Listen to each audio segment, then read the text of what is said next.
Վերջին օրերին Հայաստանի մի շարք մարզերում անտառային հրդեհների թվի աճը էապես ծանրաբեռնել է ներքին գործերի նախարարության փրկարար ծառայության աշխատանքը։ Ծառայությունն ուժեղացված ռեժիմով է գործում միաժամանակ պայքարելով տարբեր օջախների դեմ։ Խոսենք Գարքունիքի մարզում առաջացած հրդեհի մասին։ Հրդեհի ազանքը ստացվել է ամսի 21-ին։ Փրկարար ծառայությունը մեծ թվով ուժեր ներգրավեց դեպքի վայր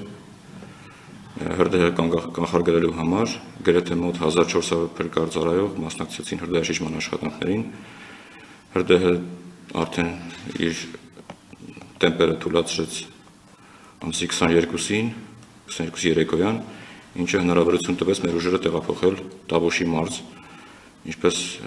գիտեք, Տավուշի մարզում արդեն երեկվանից ակտիվ աշխատանքներ ընթանում են, մոտ 800 թվով փրկարարներ ներգրավված են աշխատանքներում, ունենք նաև ռեզերվ։ Ներկա պահին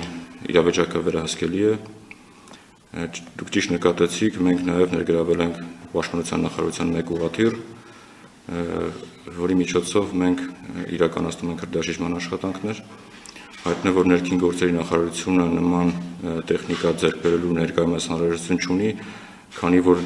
դա համարվում է թանկ պահվող տրանսպորտային միջոց, ծառայությունը շատ թանկ է դրա պահելու համար։